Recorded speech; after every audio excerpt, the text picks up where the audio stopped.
Hi, Steve. Good to have you here on Coaching and Life. How are you today? I'm wonderful, Barrett. How are you doing this evening or this morning? This morning, I'm fine, thank you. It's a great morning here. It's soon Easter. Yeah, it's beautiful out here in California, so I can't complain either. Fantastic. How was your evening? It's late at Um, work, right? yes, it's 9 o'clock where I'm at. I'm still almost burning the midnight oil, but everything's good. I get motivated during the midweek, and that way I know when I have a philosophy. It's kind of like you wake up determined and you go to bed satisfied. And I want to hit my pillow at night knowing that I did everything I could that day. But that's amazing. So, what is it that we want to share today with people who are watching it corporate? Should they join in with us at Coaching and Life? What is it that you think that we are working with that makes both Coaching and Life different and what you do and what we offer here? What are you thinking? Well, I think there's a lot that we can offer. There's a lot that we can do. We probably won't get into everything now, but I think for the folks that are out there, they just need to look at the platform. They need to test it out. Look at the coaches. We've got some phenomenal coaches involved with Coaching in Life from a lot of different varieties and platforms, depending on where you're at in your life, whether you're in corporate or whether you're looking at it from a professional or personal perspective. We offer a variety.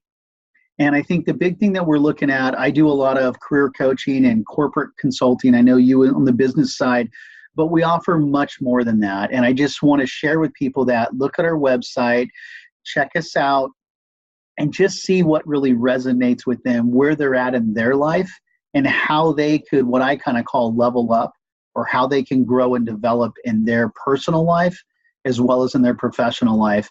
And more or less just share that as humans, we're constantly evolving. And so what we might need today might be different 3 months from now or a year from now. So we're here with Coaching in Life to follow them through that evolution, whether it's one phone call a month, whether it's a video that they see or something, but we're that friendly face, that smile on the backside of the video or the phone to help them through whatever situation they have. Sometimes it's getting something off their chest and just lending a listening ear. Or sometimes it's more mentorship or coaching and advising them a little bit. But we're a platform where we offer a very wide array and variety of coaches, of resources to help them wherever they're at in their life or their career today. And I think that that's one of the things that many employees are struggling with is the ability to adapt and to look at all the rules that they need to follow and find the happiness at work in understanding. I know that employees for you are very important. So what are you thinking when I am saying that? So a few words resonated with me. You said, employees are, I don't know if you said fearful, but hard to adapt.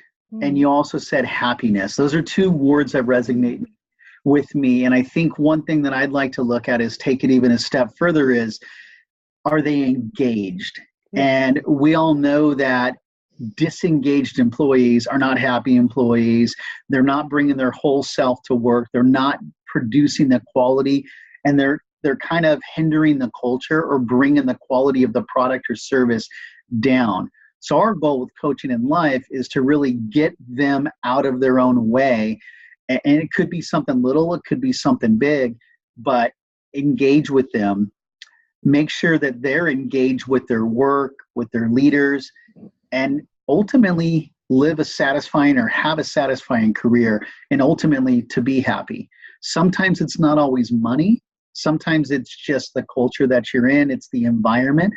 And everyone in a sense has an ability to lead, but not everyone can get out of their shell and lead.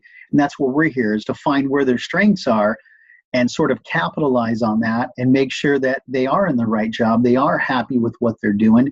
And we're here to support that. When you think about engaging, and because I think that's extremely important if you're going to make a difference, is that you engage, that you are where you are, and you can't be, if we can use the word, even though we speak corporate, fearful. How do you see people getting out of, how do I think that that's a problem, being, I want to stay in my job and just follow up, and then engagement that can challenge and do. How do you see that? So I think that's a really tough question to answer because everybody's at a different port in their career. But when I look at it, some people use the structured format of, are they being led? Are they being micromanaged? Some always use, storming, norming, conforming. And those are all great. But the reality of it is every person is different, and who they're being led by and who they're working with as far as their coworkers, colleagues, it's different. So you have to take it from a holistic view that this is their culture, that if we're speaking about their career, it's how do they show up every day? If there's one person that's negative, are they listening and kind of wrapping their arms around that person and bringing them down? Or are they trying to help the other ones and lift the other people up? So when you talk about engaging or engagement, it's kind of a loaded question because to me, it's something that I'm very passionate about because I don't think enough people do it. And there's different levels. And I'll give you an example. So I have someone in my office that I kind of work with that is not necessarily negative. They smile, but you can just sense it that they're not 100% engaged. So my level of involvement is you have the more authority and a sort of commanding approach. And maybe you work with that person in the morning. Then by the afternoon, you give them a little bit of room to breathe. You back off and see how they take that direction and handle that. And then at the end, you're kind of just chit-chatty with them. How was your day? What are you doing? And you have that evolution of kind of what they're doing throughout the day. So the way I engage with that individual is on a multitude of levels, and not one or the other works, but sort of all of them. And so what you're saying is for leadership is that they should really person by person look into who they're dealing with. And if we compare that a little bit to management, I think that management and leadership, many managers have that position of being leaders. Do that go hand in hand as you see it? Yep. Yeah, so it's tricky. I mean, I've always learned, I went through the Ken Blanchard series of situational leadership many times. There's level 1, there's level 2. And that's what really resonates with me is, are you delegating? Are you coaching? Are you more empathetic? Are you directing? So there's that evolution. And any given day, it's not so much I have to do one or the other with the person. You focus more on the task. What are they doing as far as the task? Some tasks you might need it done a certain way. Other tasks you might empower them and say, try it your way. If it doesn't succeed, come back and let's collaborate and work together. So the situational leadership platform is something I like to utilize, but it's task-oriented, not people-oriented. So your level of engagement with a person and with someone else isn't how you treat that person, it's how you treat the task that they're working on. And that depicts what level of engagement you have.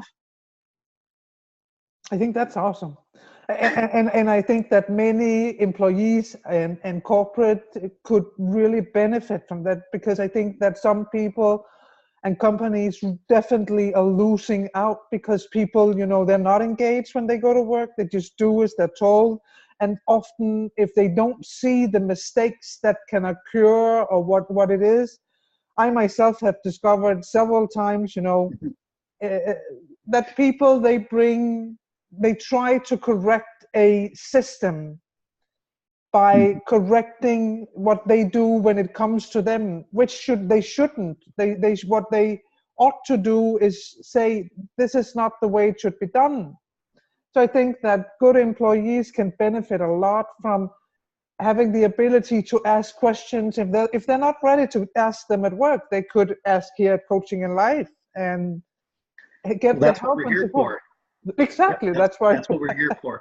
One thing though, I think, you brought a great point about asking questions. The thing that I'm fearful is the person that's asking the question also needs to have an open mind and listen to the answer. Not just hear what the person's saying, but openly receive it. Doesn't mean they have to do it, doesn't mean they have to execute it, but be open to receiving that feedback And that might be the feedback they need at this moment. In another situation, that might not be the case. But far too many employees ask the question, but in their mind, they already think they know what they want to hear, and they're not open to it. So you have to have a little bit of humility. You have to have some transparency, and you have to be vulnerable during those times. So what I'm hearing you're saying, you're enrolling trust in each other, trust with working with one another. So even though that we say that, for instance, coaching and life is a safe place to ask, together with that comes trust and the ability of open-minded, and exactly like you said, who are we when we are what we are? We advocate that into coaching and life, and we're doing exactly what we're asking out of people. We're meeting up, we're talking. Yep. Any good last advice for people? You think why listen to you and me now? Well, I think the biggest thing is sometimes, if you think of it growing up as a human, in a sense, everybody wants a best friend. Not everybody has a best friend. I have two best friends. One of them lives 30 miles away, and one of them lives 1,000 miles away. And you always just need that person that when you know like something's not right, you need some expert advice, or you just need a listening ear, or you just want to talk. You want to be able to go to your best friend. Now, I'm not saying coaching in life is everybody's best friend, but that's really what we are, because sometimes you can't go to your boss and tell them really kind of what you feel about the day, because you're a little worried about your career or your success, but you need someone that you can bounce ideas off of. And it doesn't matter what industry you're in, because we've all sort of been there. Sometimes it's just work. It's the human element that comes into it. So we're not experts in any one specific job, but we're experts in dealing with people. We're experts in listening. So that's kind of the last advice I'd like to leave is, it's okay to ask the questions. We're here for you.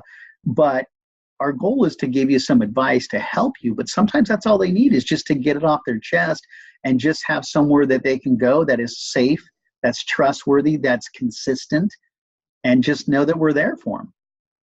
Amazing. And I think that, having questions and talking with people, I love it. I think that people coming together and the differences and the different way that we see the world and explore it, it's amazing. And the different jobs that we're in, what that requires and what that involves. I think it's amazing what people are struggling with and achieving. I mean, people that ask, they're actually also doing something. They're going, they're active, they're on. It's amazing. So I love it. Anything on the last before we're going to let the listeners go for now? I think the biggest thing is, if you're thinking about asking for help, don't think, just ask for help. That's what we're here for. Fantastic. See you at coachinandlife.com. Alrighty. Thanks, Barrett. Have a good day. Thank you. Alrighty. Bye.